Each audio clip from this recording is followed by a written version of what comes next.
जय श्रीराम.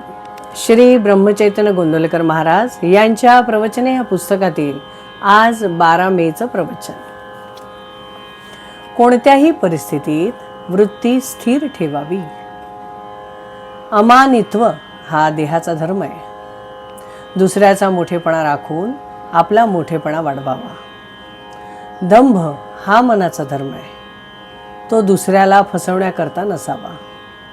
स्वतःचे कल्याण करून घेण्यापुरताच दंभ असल्यास हरकत नाही. अहिंसा हा देहाचा आणि मनाचा धर्म आहे. अहिंसा ही हेतूवर अवलंबून असते. वाचेने कोणाचे मन दुखवू नये आणि देहाने परपीडा करू नये. दुसऱ्याचे दोष सांगणे हे हीनपणाचे लक्षण आहे. लौकिकातला मोठेपणा हा एका जन्माचा घात करतो, पण दंभ आणि हिंसा अनेक जन्माचा घात करतात.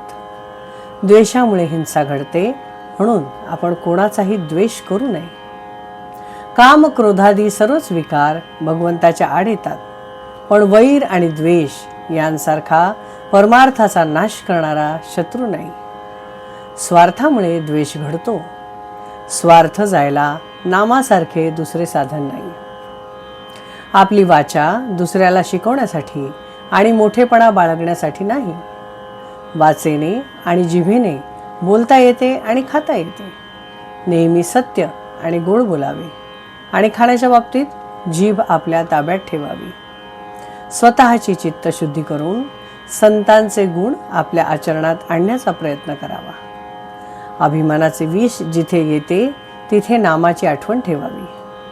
हिरण्यकश्यपूच्या ठिकाणी देखील भगवंत नव्हता असे नाही, पण कुंपण फार वाढल्याने शेतच दिसेनासे झाले. तसे हिरण्यकश्यपूचे झाले. स्वतःच्या ठिकाणी भगवंत आहे हे तो विसरला. त्यामुळे भगवंताला खांबात दिसावे लागले. अभिमान जरुरी पुरता ठेवावा. मी रामाचा आहे हा अभिमान ठेवावा. नामाची कास धरावी. नारायणाचे दर्शन व्हावे असे प्रल्हाद नाही म्हणाला. तो म्हणाला, मी नाम सोडणार नाही. लहानपणीची वृत्ती चांगली असते. लहानपणात चूक नाहीच आणि सगळा फायदाच असतो. भगवंताजवळ आपण लहान मूल झाल्याशिवाय त्याला कृपेचा पान्हा फुटणार नाही.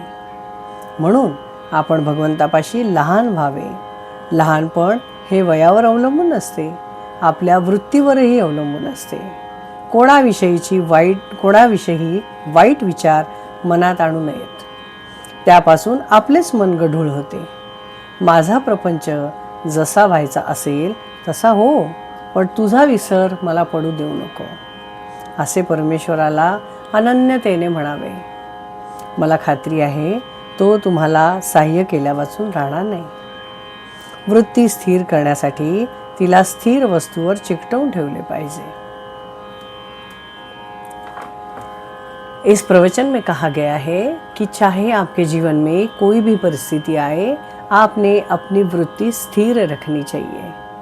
और सबसे बड़े हमारे दुश्मन होते हैं हमारा द्वेष और हिंसा की भावना. ये हमारा परमार्थ पूरी तरह से कलुषित कर देते हैं. तो हमें किसी का भी द्वेष नहीं करना चाहिए और हिंसा तो मन में भी नहीं आनी चाहिए.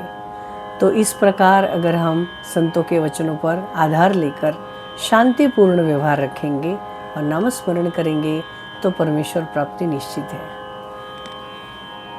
जय श्री राम. श्री राम जय राम जय जय राम. श्री राम जय राम जय जय राम. श्री राम जय राम जय जय राम. श्री राम जय राम जय जय राम.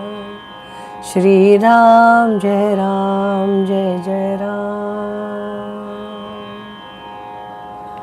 जय श्री राम.